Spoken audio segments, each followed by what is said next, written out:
Vision Talk. Who the fuck we got in the building today, man? Man, we got Tay Degrate, man. JL4L. Y'all already know I'm coming, man. Chiraq's own. Taking over the fucking world, man. For sure, man. For the people first time tapping in, you know what I'm saying? Let them know where you from. All right, man. Well, I'm from Chiraq, Illinois. Just to keep it simple, Chicago, Illinois. From the south side, you know what I'm saying? I grew up on the low end of Chicago. That's the lower numbers, so that's like 50s and down, you know what I'm saying? So I grew up on the low end. I had just recently interviewed a girl from the low end. Her name Janaea Moore. Yeah. Yeah, hell yeah. I was asking her what's the low end for the people that don't know? Okay, so in Chicago, it's a big city, and I'm from the south side. So yeah, I'm from the south side of Chicago, and in the city of Chicago, we go by numbers, street numbers. So the higher you go up in the numbers, that's you going up. But when you go down to the lower numbers, from say 50s to down to 20s and down, like, cause I'm from 43rd, that's my block, you know what I'm saying? So that's considered the low end. Type shit. And it's just when you go further south in them lower numbers, that's when you in the low end. Like when you go to the hundreds, now you in the hundreds. So you wanna go to 110 for hundreds, now you in the hundreds. So that's just how we. And everything in between is what you hear about on. Everything in between, that's the old blocks, that's the little Zayo Summers, that's everybody else hoods in between, yeah. Okay, cool. So what's it like, you know what I'm saying, growing up, like on the low end, I guess you say, you know what I'm saying, coming from that area type shit? Well, yeah, growing up out there, man, it's bittersweet, cause I grew up in an era where I had to watch shit change. So at first, you know, it was different. It was regular kid shit. We pop outside with our friends. We playing football, playing basketball. It was regular, you know what I'm saying? It wasn't even regular. It was really like overly hood fun. Like kids outside in vacant lots, jumping on mattresses and shit. Like it was that type of shit. So we had fun. It was growing up. We were playing basketball, all that shit. But I say once I got around like 6th, 7th grade, the music scene took over, and that translated into the streets. Right. And shit just got serious for us early. Like we had to watch our friends start dying and people dying early. So, you know, it was bittersweet. It was fun, but then again, it was traumatizing. You know what I'm saying? Did you grow up with both your parents at home? Well, I grew up with both my parents. They weren't in the same household though, but I was blessed to have my mom and my daddy in my life. Like and that played it. Shit? Yeah, same area. They won baby mama drama shit. It was cordial, you know what I'm saying? I had both of my pops. My pops came to my basketball game, so I had like a good life as far as that, but a lot of my friends ain't had that. So I was like a rare breed in Chicago, being a young black man with both of my parents. Type shit, okay. Yep. And, you got siblings? Yeah, I got hella siblings now. On my mama's side, I'm my mama only son. My mama ain't got no more kids. This all with her. So I with me on my mama end, I gotta make it for her. It ain't no ifs, ands, or buts. But my pops, he a Rolling Stone. What they said in that song, Papa was a Rolling Stone. Yeah, he that for sure. So yeah, I got hella kids. I got 11 siblings, and them like my kids. You know what I'm saying? Like most of them like my kids. I got a 2-year-old, 4-year-old, 5-year-old, that type of shit. So pops got hella kids. Mama, I'm the only one. Type shit. Okay, so. And you were staying with your mom on the low end? Yeah, I was staying with my mama. Okay, yeah. So what type of shit was you like getting into like as a kid early? Like, what was you outside? Was you inside? Cause you say you the only boy. Mm-hmm. So you got sisters over there? Nah, I had all brothers at first. I ain't had sisters. I'm talking okay. About my pops. No, I'm saying like when you were staying with your mother. Oh, when I stayed with my mama, I was just there by myself. Oh, so you're her only child? Yeah, I'm her only child. Oh, because you guys said only boy. I thought you meant. Oh, no, I'm her only child. Period. Yeah. Okay, so you definitely got to talk about that. Like, what's it like being the only child? Okay, and shit? Like, so boom. I can't, and I like to talk about this because this was the struggle. This like, okay, my mama and my daddy from Chicago. They went to college together. Mm-hmm. Came back when they had me. So when I grew up with my mama because they split up around the time I came about, but staying with my mom early on, I had my pops in my life, so I had that, you know what I'm saying, that man figure, you know what I'm saying, but I stayed with my mom, I lived with her, so I had to experience life growing up in Chicago with her through her eyes a little bit, and her struggles too, and her being a black woman, she ain't have it easy. We stayed in a fucked up neighborhood on 53rd and Cottage Grove. We just heard J Maine say something about Cottage. I stayed on Cottage Grove, on 53rd and Cottage Grove, right across the street from the armory where they keep all the military guns and shit. And yes, niggas be stealing enough. But I stayed in the trenches, man. My mama had a 1-bedroom apartment. I ain't had no bedroom. I had to put my little bed in the living room area, and we ain't even had no living room for real. It was just a little ass area, like. So I used to wake up and look at the kitchen, like, type shit. So it was fucked up growing up with my mama. We ain't had no car. We used to have to take the bus to the grocery store, carry all them bitches back. You know what I'm saying? Bus take too long, we gotta walk, like. So I experienced that real struggle with her, and that really what motivated me now, cause I know how that shit feel. Type shit. Do you feel like seeing that early on is what like motivated you to get on your shit? Hell yeah. Seeing that made you want more. When I see a lot of people when I travel and go places, people got different lives. So when you already got it, you ain't really looking for shit, cause you good, you got it. You ain't gotta want for nothing. Mm-hmm. But when you ain't really got it, now you wanting shit. And now when you wanting shit, now you gotta try to make a way and see how you gonna do it. And that's been a big ass motivation. Like not having my own room. Like it's kids out here who got several rooms, you know what I'm saying? Game room, all type of shit. So yeah, that was a big motivation in life. Going through that shit early on. Having to walk in the crib with my mama and watching niggas get robbed right in front of our crib, watching niggas get smoked right in front of where we live at, hearing gunshots, waking up in the middle of the night, you know what I'm saying? Mama having to lie to me, talking about they popping fireworks. Man, I ain't no goofy. So I know earlier you mentioned, you was playing sports, but you also mentioned how, friends dying early type shit. So talk about that, like the balance of like you trying to, do the right thing, but also, seeing the effects of the street life type shit. It's hard, because number one, other than your parents, you looking up to people outside of your parents. So the first people that you around are your peers. And your peers and people that's older, but they your peers then. And when you growing up and whatever is cool, that's cool. And when we was growing up, playing basketball was cool. You know what I'm saying? We seen Derrick Rose make it to the league. We seen people from our city that was big, so we all did it. But gang banging was a thing, and that played a role. So a lot of people who hooped, and believe it or not, niggas who made it to the league, Kevin Garnett, gang bang. My daddy told me Kevin Garnett was a vice lord in Chicago. Yeah, he definitely, you know what I'm saying? Talking crazy. So it's definitely hard being in Chicago trying to balance that out, because it's such a factor and it's such a staple in where we from that it's hard to avoid it. You know what I'm saying? A lot of times if you are known and you a basketball player, wherever your hood at, they gonna try to make sure you good. So just off the strength of your hood, making sure you good and you protected, that come with other hoods and shit not liking you because they into it with them hoods. So now you gotta look out for yourself, even though you a basketball player. Now you got niggas still trying to get down on you before you go to basketball practice and shit. So how you gonna manage not getting your ass beat and still hooping? I gotta go fuck with them, so they don't, Type shit. And what was the earliest age like you lost, a friend like? 13. I was 14. He was 13. Now that's the first time I lost a friend. Like that's Bebe. You know what I'm saying? If you listen to my music, if you got my first album, my first shit, it's Ballin' Like I'm Bebe. We doing this shit for him. The JL4L shit that we talk about, Lil Bro started that shit. So I lost him he was 13, I was 14. Our birthday on the same day. So that shit hit home for real. Like we seen niggas die. We knew about death, but when it's somebody who you play with and be with every day, that hit different. So 14, yeah, that's when I had to really understand like death is real. Like I could die. Like I can die. You know what I'm saying? And did he get killed? Yeah, he got killed at the same place we play basketball at every day.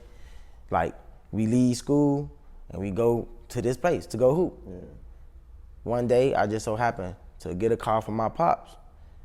My pops saved me. He just wanted me to be with him, and I went to go be with him. And in the midst of me being with him, they was at the park hooping, and niggas came through shooting.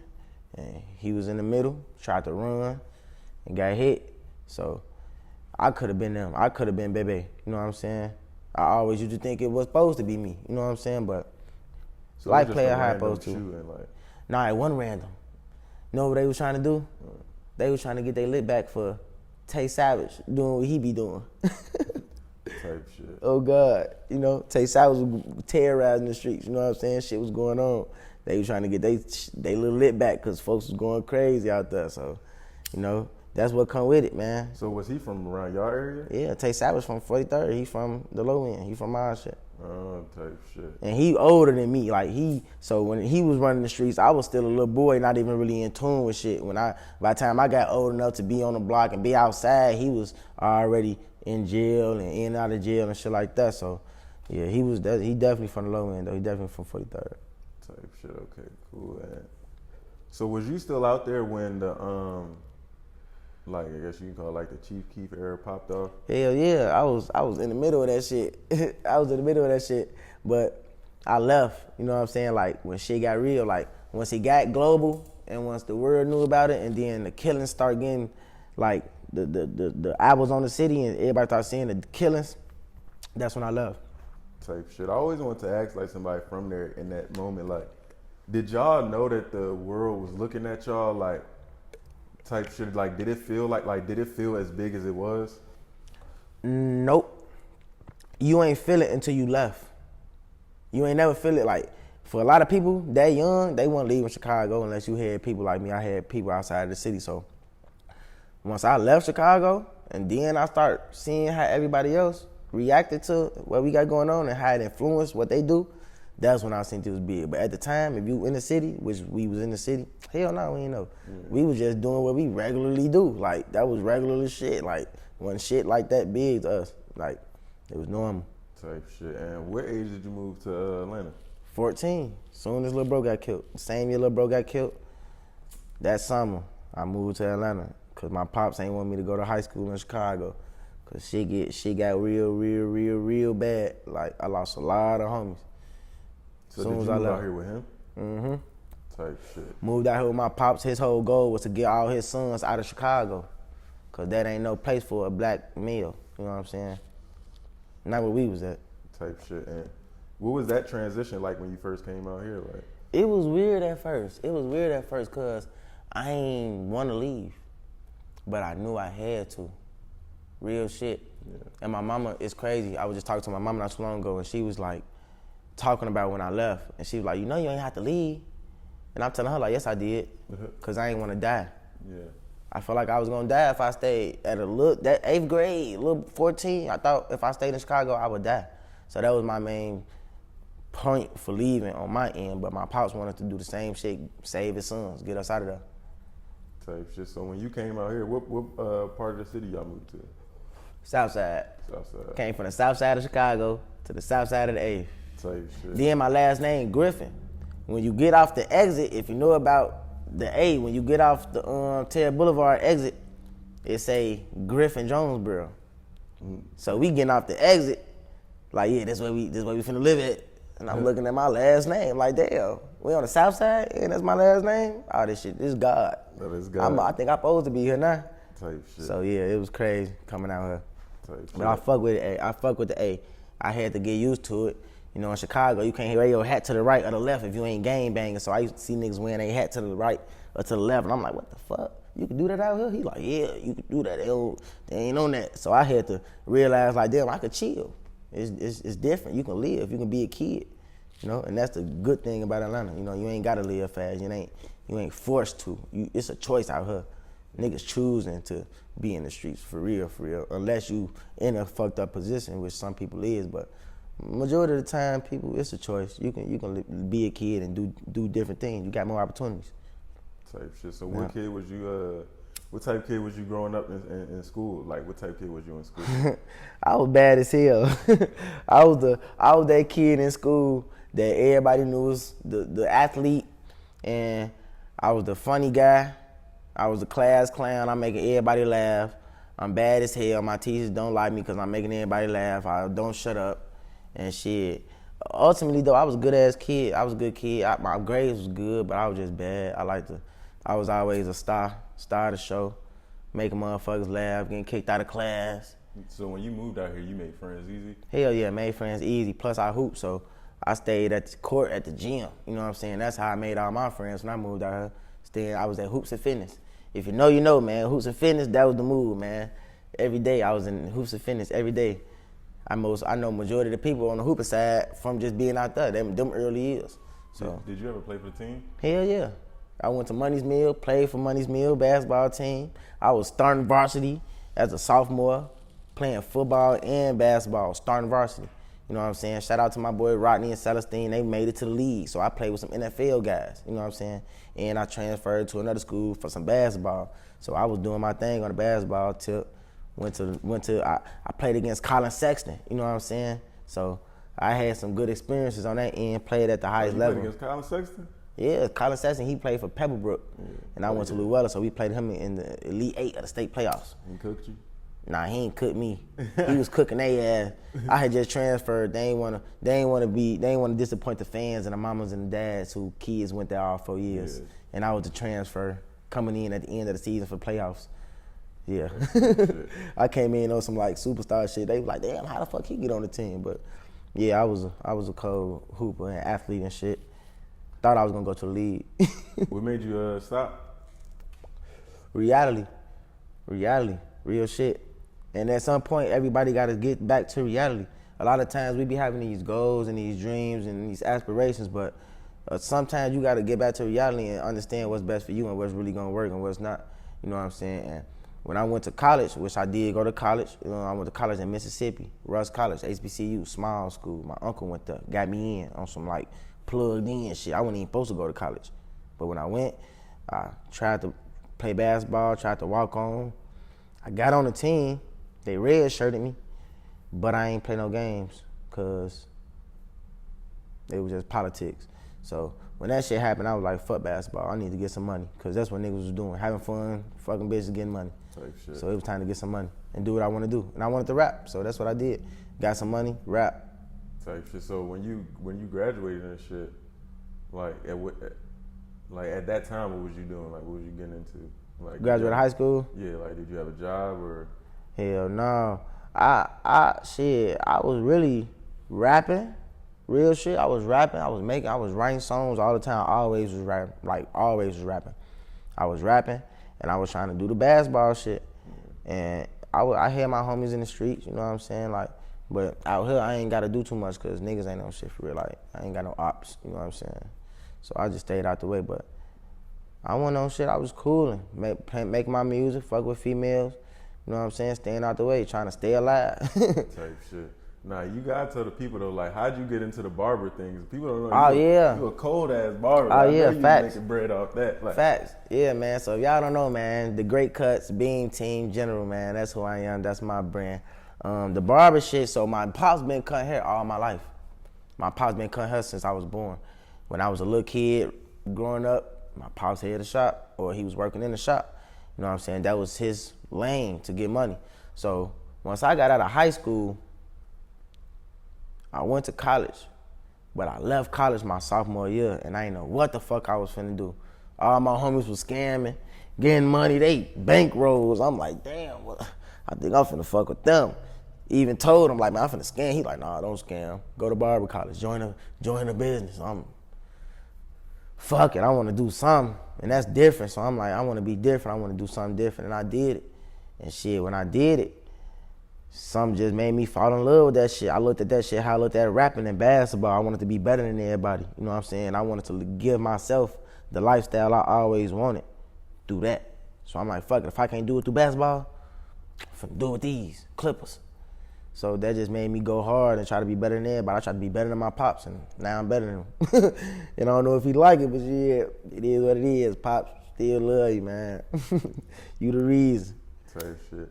And so what was you just going around and start telling niggas yo, I cut hair type shit? Yeah, like all my homies who knew me from basketball and shit, and just knew me in the streets, I just reached out like, man, look, I cut hair, I'm going to barber. Like, I told niggas I'm going to barber college because I felt some type of way in my heart because all my homies was in D1 hooping. They was looking at me like I supposed to be doing the same shit, so I kind of had some type of like ill feeling within myself. Like I didn't feel like I was reaching my potential. So I felt like I was failing. And when I was in barber college, I had to use that as kind of like leeway to make me feel better about myself. You know what I'm saying? Like, okay, I'm doing something positive. I'm in barber college. You know what I'm saying? So I let people know I was in barber college. So they seen I was on that journey of being a barber. So when I graduated and shit like that, it was just up to the people to if they gonna fuck with me or not. And at first they wasn't fucking with me, gang. Like I went weeks without touching any clippers in the barbershop, gang. Like them that wanted to quit cutting hair because I ain't make no money. So it was a rough process, but I trusted the process and I fell in love with that shit. Fell in love with the grind. Fell in love with what the feeling I gave people from doing what I do. So yeah, that's my shit now, man. I'm taking that to the highest level it can be. Type shit. No. Barber colleges and barber shops on the way, man. No, I already know that bringing bread in. Type shit. What would you say is like the best part of being a barber and probably like the most annoying thing? All right, that's a good question. I could say the best part about being a barber is the relationships and the networking. You know what I'm saying? Like, I make music. That's why we here, because I'm trying to promote my music. You know what I'm saying? But at the end of the day, barbering is what really then got me in them doors that I wanted to be in all my life. Like, when I met her, and we locked in for real, that wasn't through no rapping shit. That wasn't me trying to chase the rapping shit. Trying to be in the streets, that was for me. Chasing this barber shit, trying to chase my dreams in the barber shit. So when I started realizing, like, okay, this is what's getting me where I want to be, I had to just lock in all the way, because that's what's getting me where I want to be. So that's one of the best things about being a barber, networking and meeting people. And the worst thing about it ain't even the worst part about it, but the most annoying thing, like you said, the most annoying thing about it, I say is when people just, like, forget you a person, gang. Like, I don't cut hair like 24/7 every day of my life, gang. Like, I got a real life. Like, I make music. I got family, you know what I'm saying? So I just be feeling like sometimes people forget that. Like, they just be feeling like they can just hit me at 1 a.m. and be like, pull up right now, I need a cut, and I'm gonna just be there in 5 minutes. Like, no. Nah, I definitely feel you on that shit. That's how I be feeling as a video. I already know you understand. Yeah, man. like niggas be thinking like shit, your whole life based around goddamn working for them. Nah, like, this is support my life. Yeah, and you know they'll try to like entice you with the money. Like shit, I got. Like, it's not even about the money. Nigga. Yeah, I'm in bed. I'm cool. Right. I'm not even in money mode. Yeah. I'm in rest mode right now. Type shit. Like so I can get back to the money full speed. Yep. You feel me? And like, you gotta make people respect that. And if they don't respect that, that just ain't the money for you. Cause all money ain't good money. You know, the best money is the money that make you feel good, and they feel good giving it to you. That's energy. Money ain't is all energy. You don't never want a motherfucker give you no money if they feel bad about it or you feel bad about taking it. You know what I'm saying? That ain't even the right energy. Something gonna happen with that money in your pocket. You know what I'm saying? That shit hold real energy, for real.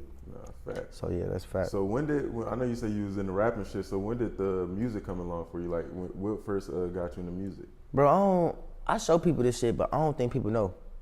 I started rapping when I was 7 years old. Like real rapping in the studio, recording. Cause my pops was in my life. Real shit. My pops asked me when I was like 7 years old. He like, man, what you wanna be when you grow up, kid? I'm like, shit, a rapper.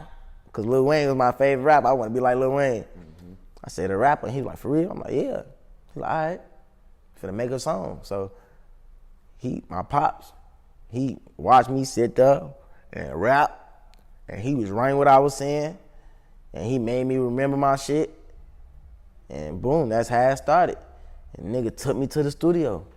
And I never, 7 years old, I never forget this shit. I'm in the studio, in the booth, gang. And I remember I kept fucking up on my lines. And my pops, all I hear is him knocking on the door. Hey man, hurry up. We paying for this shit, boy. This shit costs. So I was a young ass dude, like, damn, you get on my ass about this music shit. But yeah, that's when this shit started, man. I did that shit at 7 years old. Made me a 3-song CD. Passed that shit around to the hood. My pops had a barbershop, so he playing in the barbershop. Everybody listening to it. I was like a little hood celebrity. Bro, I got my shit played on the radio. Oh God, I got my shit played on the radio. Shout out P Noble. P Noble TV, he shoot videos and shit now, that's You know what I'm saying? He got my shit on the radio. I had it's on YouTube now. Pepsi and Yahoo did something for Christmas where they had rappers rapping about Christmas and shit in Chicago, and they did it for different cities. It's called Pepsi Smash Might Pass, and it's any city. So I was in Pepsi Smash Might Pass Chicago, 7 years old, rapping on YouTube, on TV, rapping about Christmas and shit in Chicago. So I was taking that shit serious early, and that just stopped when I just wanted to go to the NBA. Once he asked me again, like, what you want to be when you grow up? It was basketball player. And the music shit was gone. Right. But I always kept that shit in my pocket. I always kept it in my pocket. So when you got into like your older stages, like at what point did it come back and like you was taking it serious? I say around like the end of my high school year. Cause through high school I was rapping, I was always freestyling and shit with my peers and my friends. I almost went viral. I went viral a little bit amongst my community, but I almost went viral when they were doing a challenge. They bro. I did one of them, and that bitch went viral at the school. So that's when everybody was like, boy, you know how to rap for real. You need to go ahead and take that shit serious. And I was already writing songs on my own. And when I ended up leaving high school, I was like, fuck it, I'm finna just take this shit serious. So when I went to college, the first thing I did was found me somebody who can record my songs. And the nigga who was recording my songs, he said I was so good that he didn't want to charge me nothing. So I was in college recording all day, every day for free. Right. So I was really like, went to college and started perfecting my craft in the music. I said, fuck basketball, I'm finna rap and try to get some money. So it came to a point in time like, why am I here? You know what I'm saying? This shit ain't doing nothing for me. I need to just focus on this, rapping and get some money. And I found the way to get some money, cutting hair, rapping. That's what I'm doing now. And I'm fortunate to say I'm getting money from rapping now. You know what I'm saying? Like, whether it's pennies, gang, I'm getting paid. You know what I'm saying? And it ain't pennies, gang, you feel me? But I can say I'm getting paid, and it's only been a few months, you feel me? 6 months. So I'm blessed, you know what I'm saying? And it feel good. You know, I used to dream about doing some shit like this, whether it's on this smaller scale or the bigger scale. I got to be blessed that I'm doing it now, and no greater gonna come, for real. Yeah, facts. That's definitely what's up. So, with the music shit, like, when would you say you started to see like some motion with it? Like, what was the first song that, you know, I guess caught people's attention, or you know what I'm saying, or the first one that like got a good amount of listens type shit? You was like, okay, yeah, this it for. I already know, you know, this was it, but like, yeah, the people started to see like, okay, nah, this nigga fire. Yeah, it was really 2 times. It was when I was in college. When I was in college, it was my sophomore year. So my freshman year, I was rapping.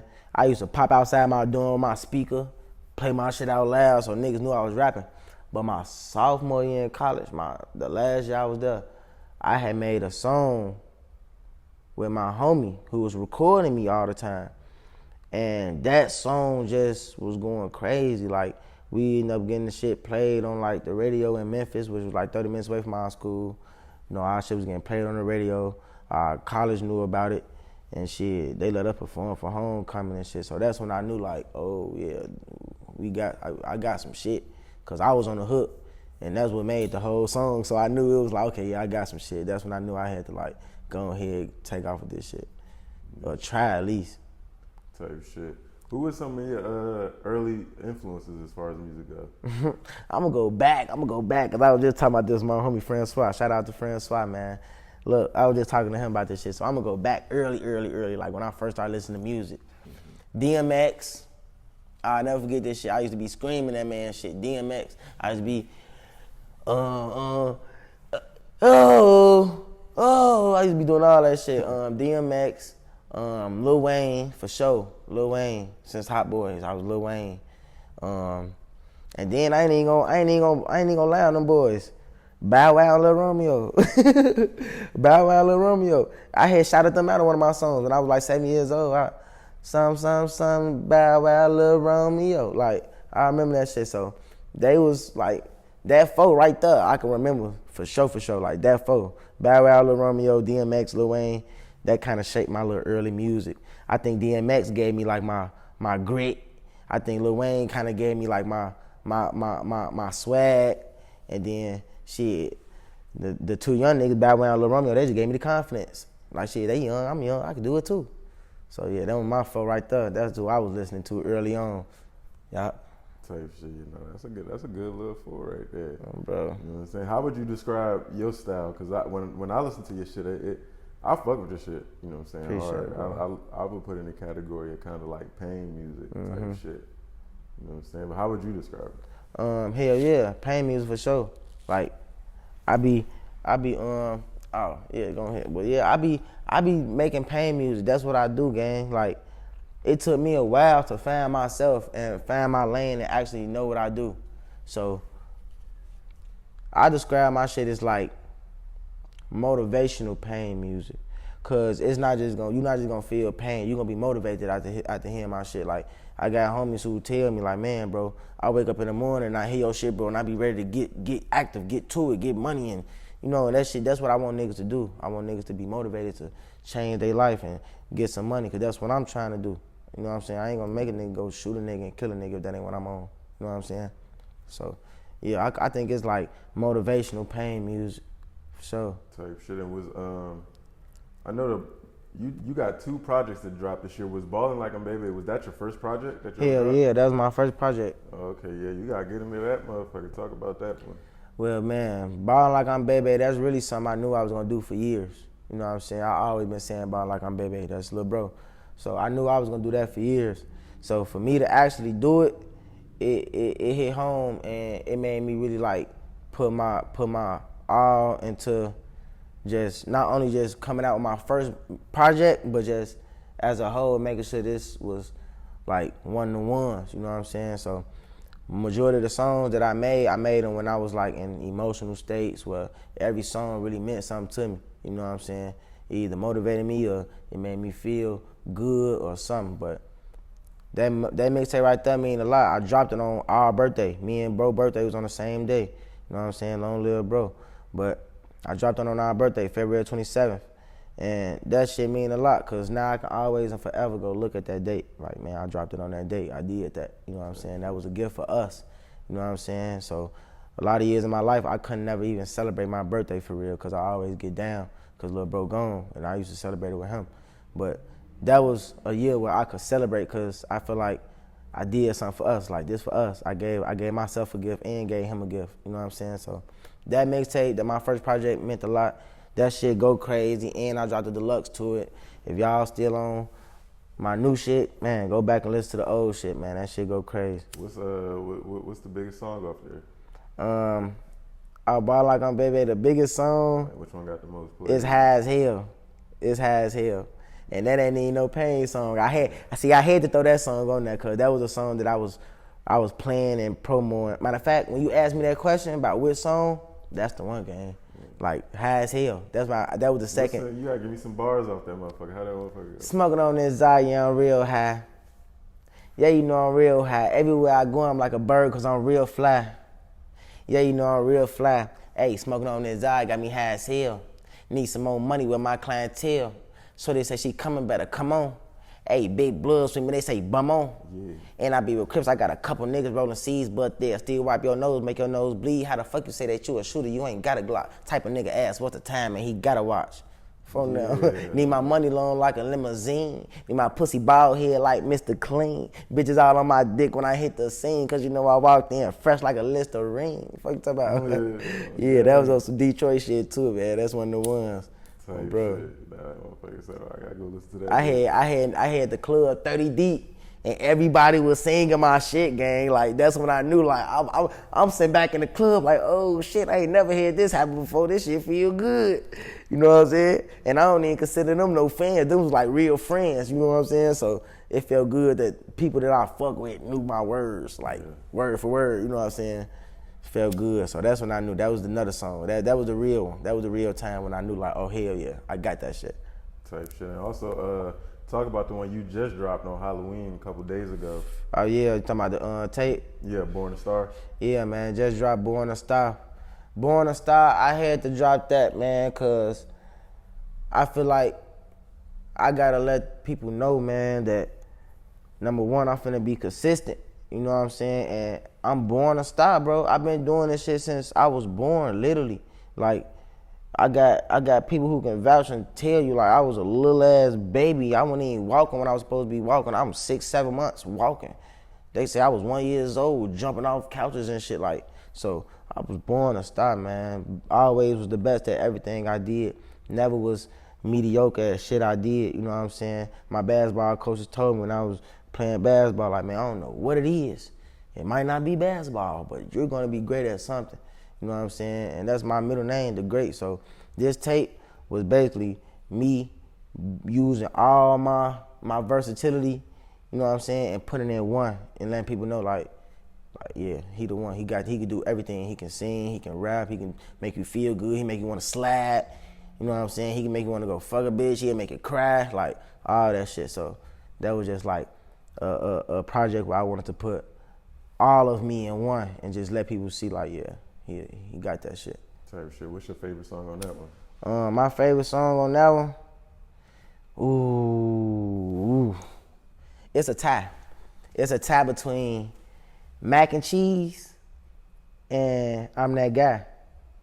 And them two different vibes. Like Mac and Cheese, that's the turn up. That's the turn up me. That's the me. That's the me everybody know. Like when they see me, they know I'm lit. I'm happy. I'm go turn up every time. But the I'm That Guy, that's the pain. That's that real life shit that everybody gonna feel and been through. You know what I'm saying? So it's a mix between them two songs, Mac and Cheese and I'm That Guy. So what would you say is like the hardest part about being an upcoming artist?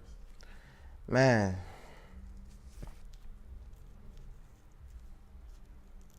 the hardest part about being an upcoming artist is shit.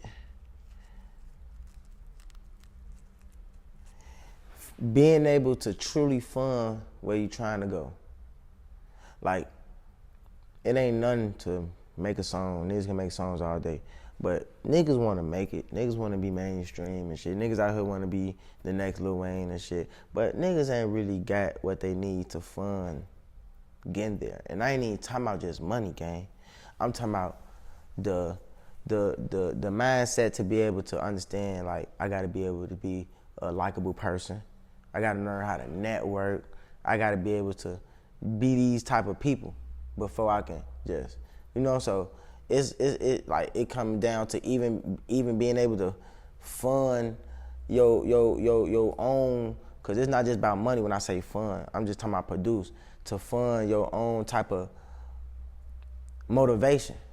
Like you can't. Most people rely on views and likes. Most people rely on, damn, I only got 1,000 likes. Man, I ain't gonna make it. Oh no, I get what you're saying. You saying, okay, now that's deep as hell. You saying like to fuel. Yeah. Yeah, like you don't got no real fuel. Yeah. To get so that's another word we can say. So basically, I could say that fuel to overall just get where you want to be. A lot of motherfuckers just be thinking, cause I seen a lot of people do this shit for a long time. Go to label meetings. I heard what the labels was telling these people. You know what I'm saying? And that just made me more hesitant into just getting into it and just doing shit. I'm like, oh shit, that's how they feel. Let me not just do what I was finna do, cause I was finna put all my shit on SoundCloud. They said y'all tripping. Yeah. So, and that was around the time when motherfuckers was getting famous off SoundCloud, but they wasn't getting paid. Right. So that's what they was telling them. So it's just like different shit you learn. I just feel like the hardest part is just truly being able to grasp everything outside of making music to get there. Cause it ain't just about making music and then making a video. It's so much outside shit that you gotta do to have the fuel and to fund where you trying to go. Right. So it's just that motivation, that self-motivation. Right. And with that being said, what's your fuel? Or like, how do you fuel yourself or stay motivated? Shit, I ain't gonna lie, Playwell, you synced it. Me almost dying. All right, I was gonna say, man, we gotta get into that story, man. Break the story down for the people. You know what I'm saying? Give them the. All right. Before you start, you know what I'm saying? we damn near went viral just off dropping a snippet of the video. People thought it was fake. People like, man, where that set at? Man, I'm trying to book that. Like, nah, this was the real hospital. Nigga shot a video in the hospital. Yeah. You feel me? That bitch went viral. You know what I'm saying? But give the people the story behind the viral video, man. You rapping in the hospital bed, man. All right, so when I was in the video in the hospital bed, that shit was real. And I fucked around and got hit by a car, man. I was driving on the highway with my little bro, and I was coming from cutting hair, what I do, and our tire bust. And when our tire bust, we pull up to the side of the road. We call somebody to bring us a tire. When he brought us a tire, he said he's gonna put it on for us, but he needed us to step out the car. So we stepped out the car, and we was on the side of the road just watching the man fix our tire. And out of nowhere, it's like a movie. It's like, just imagine you sitting down right here, watching this shit, anything. You sitting down where you at, and the lights go off, and your eyes close. And then they just open back up. And you in a whole nother room, whole nother place. Or you might be in the same room, but you sitting down now. And you over there. And you like, what the fuck just happened?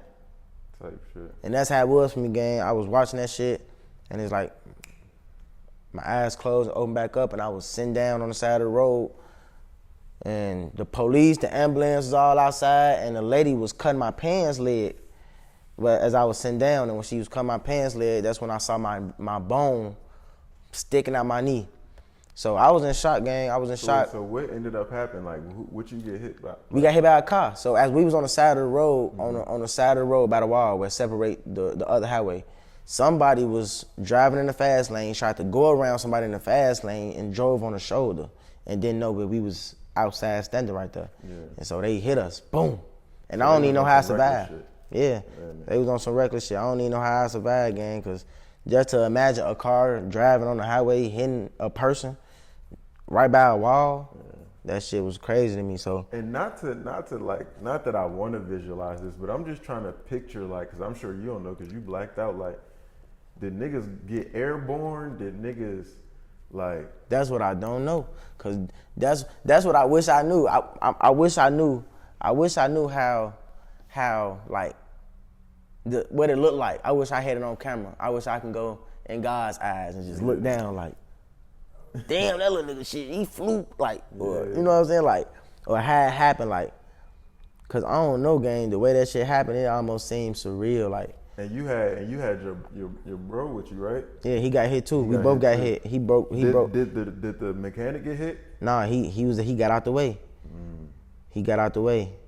Me and lil' bro got hit, and we was fucked up. He broke both of his legs. He had metal rods sticking in and out of his legs and shit. Yeah. So, you know what I'm saying? I couldn't walk, he couldn't walk. We had to learn how to walk again. You know what I'm saying?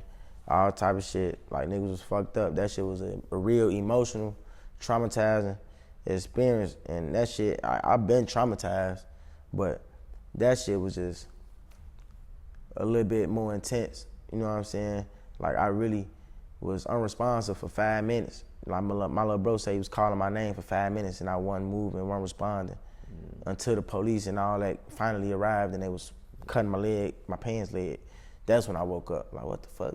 Is his story similar as far as blacking out, or did he say he stayed up, or? He said he was up. Like, once he got hit, he said he got hit and he just like, he said he tried to get up and then fell back down. That's when he realized his legs was fucked up. Yeah.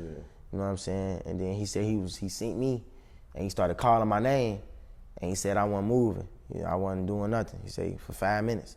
He said he thought I was dead. Yep. So when I woke up, it was probably 5-10 minutes before. I don't know, but I was gone. Yeah, I feel. I mean, both the situations, that's crazy. But I know, like, it's probably bad for him too. The fact that he stayed up, he feeling that pain. You was knocked out, so you felt it when you woke back up. And let me tell you some crazy shit, gang. I didn't feel it when I woke up. Oh, right. When I woke up, I didn't feel nothing. I actually was happy because I didn't feel no pain. What? I didn't feel no pain, gang. I can't even tell you that I was sitting there like, or none of that shit. Like, I was real deal.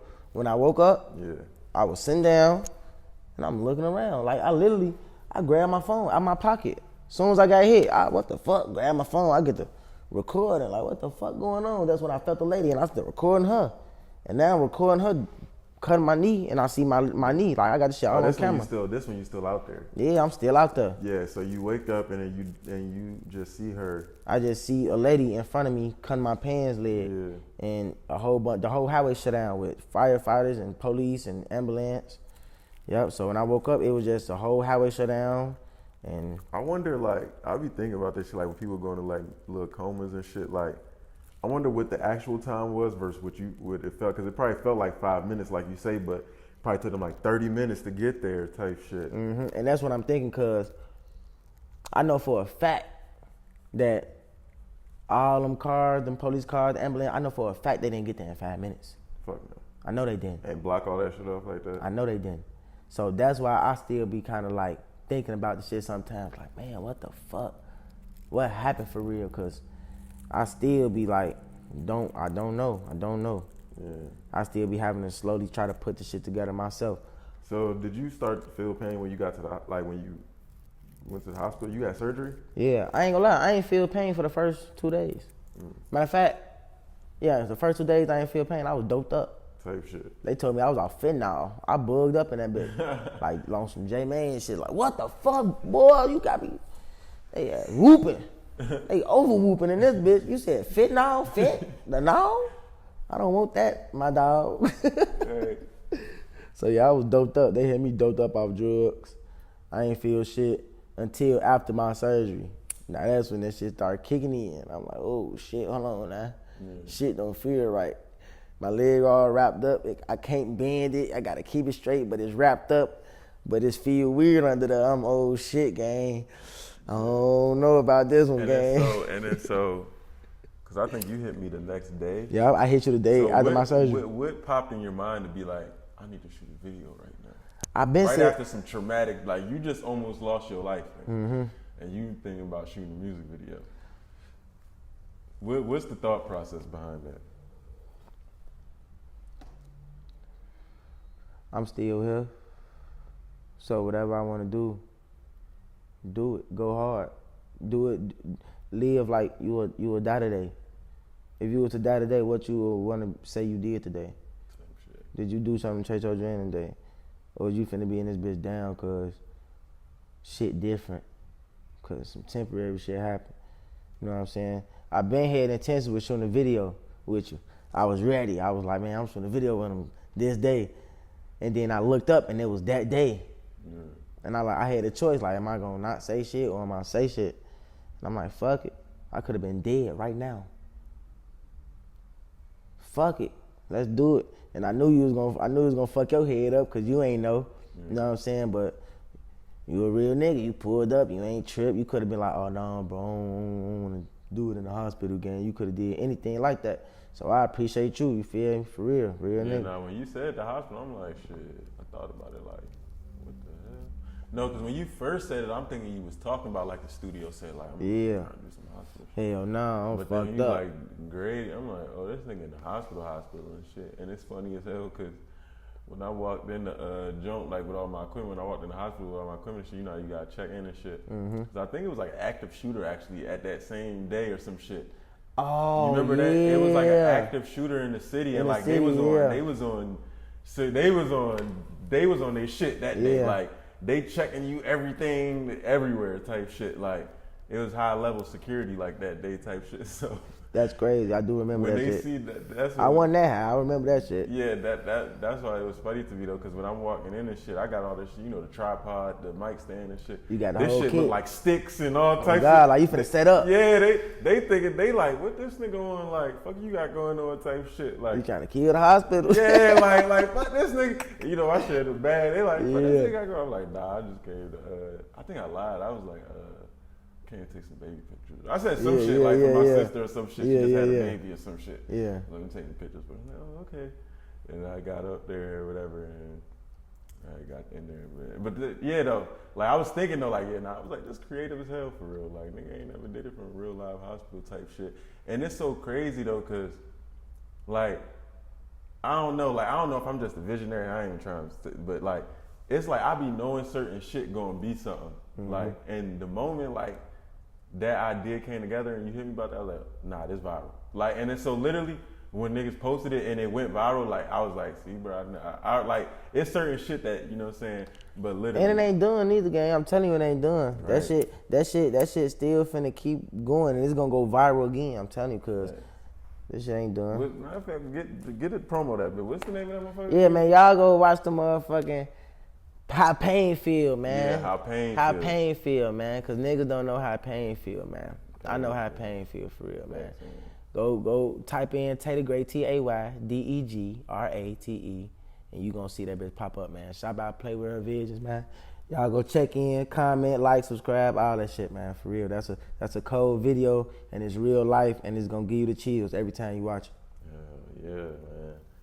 Shit, all your shits do. My favorite shit though right now is that In the Hood though. In the Hood? Yeah, that's my favorite shit right now. I ain't gonna lie, my favorite shit still is No More Perks. Yeah, I fuck with that. That video's too cold to me. Like, you cold, bro. Like, for real, bro. I be watching that shit like, damn, this me. Like, damn, this my video. Type shit. I feel like I made it. Yeah, for real. That's my shit too. But yeah, that In the Hood, that's one of the ones too. I need to start picking out what songs I'm gonna really push for real. I've been just throwing all these hits out here and just been letting them dangle. But I'm gonna put them in. I'm gonna put it in their face a little bit more. So No More Perks like real? Like you ain't like was you taking perks and you ain't on them no more? Yeah, I was battling trying not to take perks because when I got hit by the car, they prescribed me perks. You know what I'm saying? And I ain't gonna lie, I was taking them bitches so much to the point to where once I ran out of, I would run out of my perks quick, and then now I need some more perks. You know what I'm saying? Yeah. So I was battling myself like, man, I don't know if I just pop perks no more, bro. Like, I know I need it for the pain, but that shit ain't good for us. Ooh, and I had told myself like I ain't doing no more perks. I actually had stopped eating meat.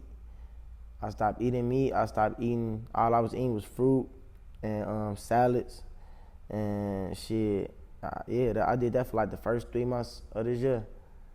I was only eating fruits and salad, and I wasn't doing no more perks. You know what I'm saying? That's when I made the song, No More Perks. So, hell yeah, that shit was real. Like, everything I be putting out, that shit got a real storyline behind it, or how I felt, or what happened, or something.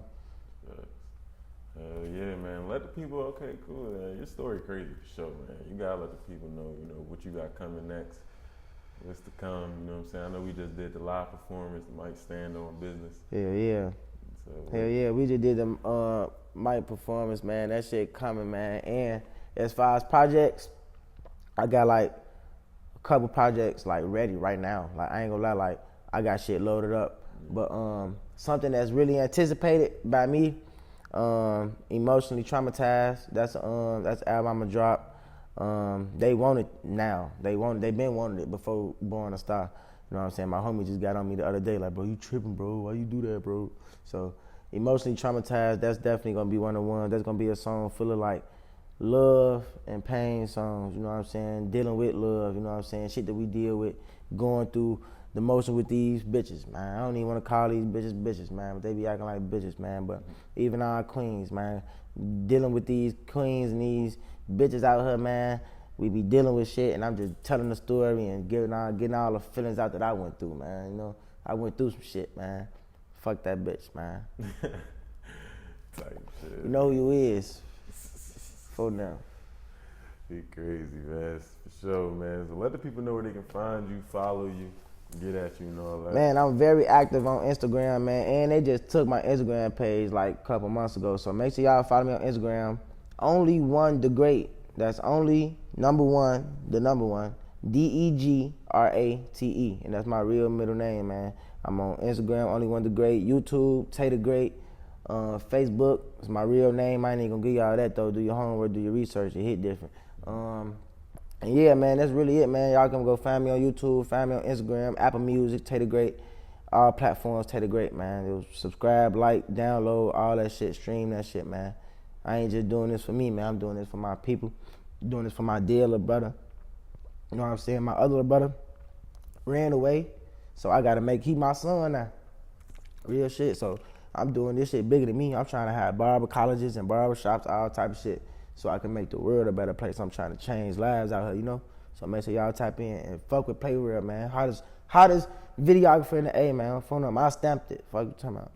Nah, facts, man. Appreciate that. Sure. Play Real Vision.